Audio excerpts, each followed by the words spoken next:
Mesdames, Messieurs, bonjour, bienvenue au journal. Un accord aérien pour renforcer la coopération entre la Belgique et le Burkina a été signé hier à Bruxelles.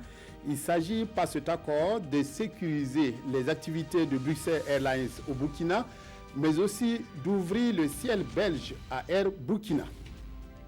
La communauté économique des États de l'Afrique de l'Ouest CEDEAO prend à bras le corps la crise alimentaire et nutritionnelle qui frappe certains pays sahéliens ou de l'Afrique de l'Ouest. Elle évoque à Ouagadougou l'opérationnalisation de sa réserve régionale. Cela dit, le Burkina et la Belgique ont signé hier un accord aérien à Bruxelles. C'était à l'occasion du séjour du président du Faso dans la capitale belge, où il a pris part aux journées européennes de développement. Il s'agit pour les deux pays de renforcer les coopérations dans le domaine aérien en ouvrant leur espace aux compagnies aériennes qui sont Bruxelles Airlines et Air Burkina. Un accord pour renforcer la coopération entre les deux pays en matière de navigation aérienne. Donc, reportage de nos envoyés spéciaux. Urbain Sommet, Pascal Canet. Il existe désormais entre le Burkina Faso et le Royaume du Belgique un accord aérien. La Belgique est déjà présente au Burkina à travers sa compagnie Bruxelles Airlines, mais cet accord permettra de sécuriser administrativement les activités de cette compagnie aérienne, mais aussi ouvrir le ciel belge à Air Burkina, la compagnie nationale burkinabé. J'espère que ça va permettre aux compagnies aériennes de développer encore leur activité parce qu'il y a un lien très fort entre le Burkina et la Belgique à travers ce lien, mais ça permet aussi des correspondances vers toute l'Europe et vers d'autres destinations, je pense notamment des destinations en Amérique du Nord. Cet autre accord vient aussi renforcer la coopération fructueuse entre les deux pays. Bruxelles et Ouagadougou entretiennent des relations de coopération dans divers domaines qui seront certainement renforcés par cet accord aérien. Nous avons discuté de comment renforcer cette coopération, comment l'élargir à des secteurs comme l'agriculture, comme la santé. Et bien entendu, nous avons parlé des questions migratoires, mais nous saluons également l'engagement de la Belgique au niveau multilatéral, notamment sur les questions sécuritaires avec le G5 Sahel. Cet accord signé au siège de la diplomatie belge permettra surtout à Air Burkina de conquérir l'Europe à travers sa capitale. Revenons à Ouagadougou, où les députés ont eu hier des échanges avec l'ambassadeur du Canada autour du PADEB, le projet d'appui à la démocratie au Burkina financé par Ottawa. Un financement de 1,3 milliard de francs CFA sur 4 ans. Débuté en 2016, le projet vise à former les parlementaires pour un renforcement de la démocratie. Le bilan, qui en effet est qualifié de satisfaisant par les deux parties. Amado Iliboudo, Zalissa Sanfo. Les députés font ici à leur partenaire le Canada le bilan de la mise en œuvre du projet d'appui à la démocratie au Burkina en abrégé PADEB. Un projet en cours depuis 2016 et qui vise à former le personnel parlementaire pour qu'il soit à la hauteur des attentes des populations et afin que fleurisse la démocratie burkinabé. De 2016 à aujourd'hui, plusieurs séances de formation ont été organisées. Des voyages d'études et d'immersion, des rencontres d'échange et de partage. Et le Canada de se réjouir. Malgré des retards qui ont été encourus à cause de la transition et du décès du président de l'Assemblée nationale, on se rend compte que les activités ont repris de façon remarquable et on est globalement satisfait de l'avancée de ces activités. Former des députés pour qu'ils puissent être des maillons forts de la démocratie. Pour Alassane Balassa Kandé, l'Assemblée nationale n'en attendait pas moins. C'est comme dans le temps, sous la révolution du peuple, un militaire qui n'est pas bien formé, c'est un criminel en puissance. Donc également un député ou un fonctionnaire parlementaire qui n'est pas bien formé. Et comment est-ce que vous voulez qu'il puisse voter des lois en faveur des populations, en faveur du peuple? Donc cela est très important. Et si les objectifs sont nobles, Alassane Balassa Kandé promet tout sera mis en œuvre pour qu'à l'heure du bilan final en 2020, tous les voyants soient ouverts. Et à l'heure du bilan, le PADEB coûtera environ 1,3 milliard de francs CFA au Canada. Restons avec les parlementaires burkinabés sensibilisés autour des enjeux du traité sur le commerce des armes. Le traité signé en 2014 réglemente la circulation des armes et oblige les États signataires à mettre en place un régime de contrôle de transfert d'armes. Le Burkina dispose d'un avant-projet de loi en la matière et c'est autour de ce texte et du traité que sont réunis parlementaires et organisations de la société civile à l'initiative de l'Union européenne. Nongba Kouda, Maïmouna Traoré. Le Burkina Faso a ratifié le traité sur le commerce des armes en juin 2014.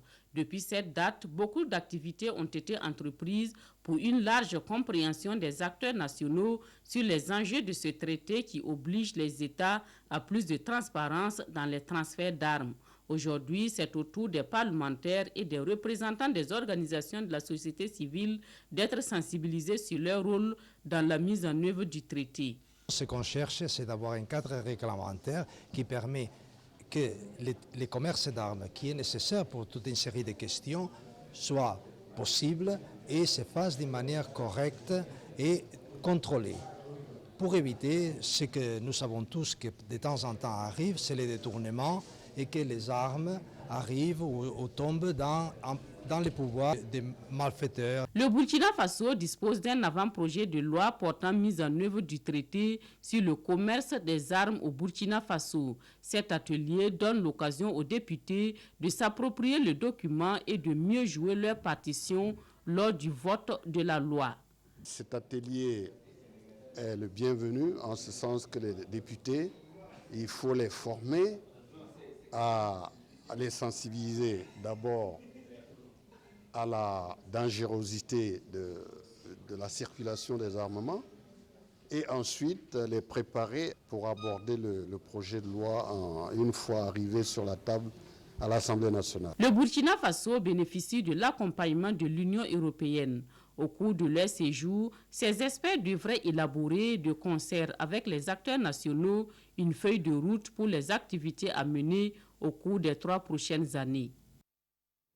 Après les experts, les ministres de l'agriculture de la CEDEAO se réunissent aujourd'hui à Ouagadougou face à la crise alimentaire qui secoue de millions de personnes. La réunion du comité technique ministériel spécialisé agriculture de la CEDEAO va se pencher sur les modalités d'opérationnaliser la réserve régionale de sécurité alimentaire de la communauté. Il s'agit en un mot de trouver une solution actuelle à la crise alimentaire et nutritionnelle au Sahel et en Afrique de l'Ouest. Roger Kam, Kadi Sanogo, reportage. Après la réunion des experts, c'est au tour du comité technique ministériel spécialisé agriculture de la CEDEAO de se retrouver à Ouagadougou.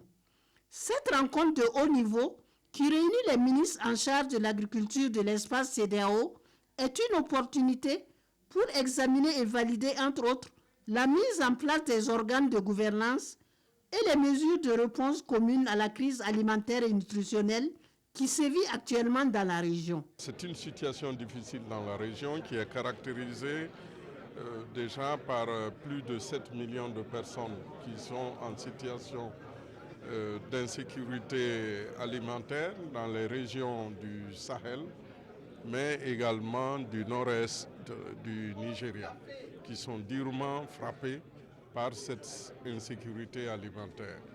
Et les risques de s'aggraver si justement nous n'arrivons pas à mobiliser au niveau des pays et au niveau de la région des moyens adéquats, appropriés très rapidement. Ce chiffre risque de monter au-delà de 11 voire même 12 millions. La rencontre de Ouagadougou va permettre d'opérationnaliser la réserve régionale de sécurité alimentaire. Nous avons lancé un appel à tous les États de la CEDEAO pour que les fonds qui étaient prévus au niveau de chaque État pour la constitution de cette réserve alimentaire soient levés de façon à rendre opérationnelle cette réserve qui donnera de la joie aux populations les plus vulnérables. Le comité de gestion de la réserve régionale de sécurité alimentaire, une fois validé, sera l'organe de prise de décision au profit des populations et des producteurs agricoles les plus vulnérables de la région. La sécurité alimentaire passe aussi par les ressources animales. Le salon de l'élevage se tiendra fin novembre à Ouagadougou. Cette première édition aura pour thème « Place des productions animales et halieutiques dans le développement des bases productrices et des compétitivités de l'économie nationale ». Pour parler des objectifs de cette manifestation, le ministre des Ressources animales et halieutiques a animé hier une conférence de presse. Reportage d'Aouda Ouattara, Oumou Sissé. À 4 mois de la première édition du Salon de l'élevage Sabel, le ministre Somanogo Koutou fait le point de l'organisation de ce grand rendez-vous des professionnels du secteur de l'élevage. Un salon qui se veut une vitrine du savoir-faire burkinabé en matière d'élevage. Il se tiendra en novembre 2018. Pourquoi novembre? Parce que c'est la période assez fraîche pour nos animaux. C'est souvent au 4e trimestre ou au premier trimestre de l'année que nous organisons les salons à travers le monde. Et nous avons choisi de l'organiser en novembre, en fin novembre précisément. Ce n'est pas une foire, on ne vient pas pour acheter. On va exposer des animaux de toutes les performances pour que les gens puissent voir ce que le Burkina a comme potentialité en élevage. Et pour cette première édition du Salon de l'élevage, les organisateurs se veulent ambitieux car le Burkina Faso est le seul pays de l'UEMOA à organiser un salon qui prend en compte toutes les filières animales et halieutiques. Cette ambition naissante, faut-il le rappeler, est le fruit de nombreuses rencontres avec les responsables des différentes filières. Pour notre part, il s'agit d'accompagner au mieux les acteurs afin que le secteur de l'élevage deviennent davantage professionnels sur tous les segments. Nous en avons le devoir et la détermination pour ce faire est au rendez-vous. Des présentations animales, concours de projets, rencontres d'affaires, animations professionnelles et conférences ayant trait au secteur de l'élevage seront au rendez-vous du Sabel 2018, un salon qui se tiendra chaque 2 ans. Le Fonds de développement de l'électrification reçoit un appui important pour mener ses activités en faveur du développement de l'électrification. Une convention a été signée hier entre le FDE et Cowater Sogema International d'un montant de 8 milliards de francs CFA. Cette enveloppe est destinée à parachever l'électrification de 14 localités de la boucle du Moun, mais aussi à renforcer la bonne gouvernance. Ali Doubadini, Nyarkiteda. L'avenir de la boucle du Moun dans le domaine de l'énergie se dessine à l'intérieur de cette institution. Le Fonds de développement de l'électrification et l'ONG Cowater Sogema se donnent la main pour électrifier d'ici 4 ans 14 localités de la boucle du Mouhoun. C'est une contribution très importante pour nous. C'est un signal que le gouvernement de Burkina Faso travaille très proche avec nous, avec le projet financé par le gouvernement du Canada, en partenariat avec Windega Energy, pour vraiment essayer d'apporter l'électricité à les zones défavorisées dans le pays. Ce projet participe à l'amélioration des conditions de vie de nos populations rurales. Et ouais, il y a 3 composantes. En fait, l'accès à l'énergie, quand on sait ce que l'énergie représente en fait pour les populations en termes de création des activités génératrices de revenus, en fait, l'amélioration des aspects sanitaires au niveau des localités concernées et l'impact également sur l'éducation. En clair, outre les 14 localités à raccorder au réseau, 36 SPS seront équipés de systèmes solaires, 10 groupements féminins et 90 entreprises individuelles vont être appuyés dans des activités génératrices de revenus. Ce sont là, entre autres, quelques domaines saillants pris en compte dans cette convention signée à environ 8 milliards de francs CFA. Ce soir, je pense que nous sommes les heureux bénéficiaires et nous ne pouvons qu'être reconnaissants à ce projet et cette énergie. Des 8 milliards, 7,2 milliards de francs CFA sont financés par le Canada et le Fonds de développement de l'électrification à hauteur de 600 millions de francs CFA. Le projet est déjà en marche et sera entièrement achevé en 2021, fois des intervenants à cette cérémonie de signature de convention. Après les régions du sud-ouest et de l'ouest, l'Agence nationale pour l'encadrement des exploitations minières artisanales et semi-mécanisées ANEMAS se trouve maintenant au centre-est. Hier à Tinkodogo, l'ANEMAS a échangé avec les élus locaux et acteurs miniers pour leur donner l'information sur ses missions et surtout sensibiliser autour du respect de la réglementation en matière de préservation de l'environnement en exploitant les ressources minières. Adama Giti, Dramandadian, reportage à Tinko. Les sites aurifères, lieux de dépravation et de business, ne sauraient être un espace de non-droit. Avec l'opérationnalisation de son centre d'achat d'or, l'ANEMAS, l'Agence nationale pour l'encadrement des exploitations minières, artisanales et semi-mécanisées, le gouvernement siffle la fin de la récréation. Mais la démarche se veut pédagogique. Tinkodogo, 7e étape de la tournée d'information et de sensibilisation. La rencontre que nous avons initiée, c'est d'abord présenter donc la structure, donc présenter donc les missions et surtout solliciter donc l'adhésion donc des autorités donc régionales et également des acteurs de l'exploitation artisanale pour qu'ensemble nous puissions effectivement travailler de sorte à avoir donc une exploitation artisanale plus sécurisée, respectueuse de l'environnement et dont les retombées sont vraiment profitables pour toute la nation entière. L'administration et les élus locaux de la région du centre-est sont bien présents. Mais les premiers acteurs, artisans miniers et acheteurs d'or manquent à l'appel. C'était souhaitable qu'ils soient là parce qu'en réalité, ce sont des gens qui n'ont pas tendance à nous comprendre. Lorsque nous avons besoin d'eux pour les sensibiliser dans certains domaines, surtout l'utilisation des produits toxiques tels que le cyanure, ces gens-là n'ont jamais répondu. Ici, le phénomène est vraiment crucial parce qu'il y a des sites d'orpaillage dans presque toutes les provinces. Il n'est pas rare que nous envoyions des forces de défense et de sécurité intervenir sur le terrain, ce qui nous crée vraiment beaucoup de difficultés. L'orpaillage est devenu une préoccupation majeure des populations. Même si l'activité minière est la 2e pourvoyeuse d'emplois au Burkina, l'ANEMAS doit veiller au grain, interdire le travail des enfants et l'utilisation des produits chimiques sur les sites d'or. La préservation de l'environnement, parlons-en. La journée mondiale de l'environnement a été célébrée hier 5 juin. À cette occasion, l'Association des femmes scientifiques du Burkina a lancé ces journées scientifiques placées autour du thème « L'eau pour le développement durable ». Ces journées se présentent comme une tribune d'interpellation au problème de l'eau au Burkina. Roger Bebamba, Oumou Sissé. Les femmes scientifiques du Burkina Faso célèbrent la journée mondiale de l'environnement. Par ce présent atelier, elles veulent apporter des solutions aux problèmes de l'eau pour un développement durable au Burkina Faso. Le développement durable incombe à tous les acteurs et les femmes scientifiques ont voulu, par cet atelier, contribuer à l'atteinte de ce développement durable. Parce qu'il faut que chaque citoyen à son niveau, à chaque niveau, à quelque niveau que ce soit, puisse donc prendre des mesures pour la préservation de l'environnement, notamment donc pour la génération future. Un atelier marqué par plusieurs communications suivies d'échanges sur la problématique de l'eau et de sa gestion.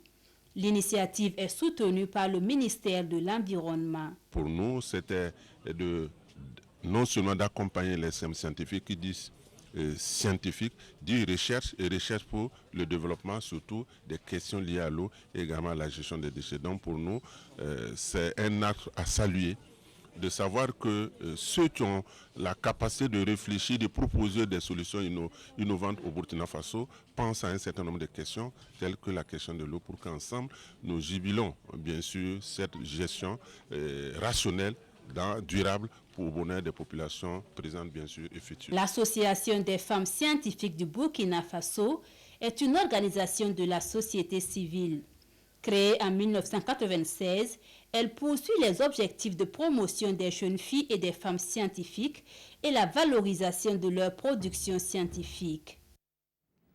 Le bilan s'alourdit au Guatemala où l'éruption du volcan Fuego continue de causer d'énormes dégâts. Plus de 75 personnes ont perdu la vie dans cette éruption volcanique depuis dimanche dernier. Le village d'El Rodeo a été entièrement recouvert de cendres. La catastrophe a entraîné l'évacuation de plus de 3200 personnes, sans compter les centaines de disparus.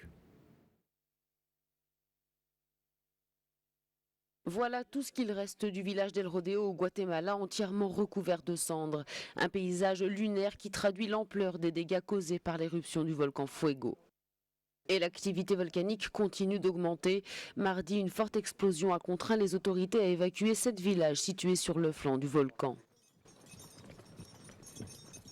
Les secours sont débordés. L'éruption du volcan de feu dimanche a causé la mort de 75 personnes et le bilan pourrait encore s'alourdir. Des tantes, des oncles, des cousins. Cette femme a perdu plus d'une trentaine de membres de sa famille, dont la moitié sont des enfants. La catastrophe a entraîné l'évacuation de plus de 3200 personnes, mais au total, elle a affecté à divers degrés plus d'1,5 million de Guatémaltèques.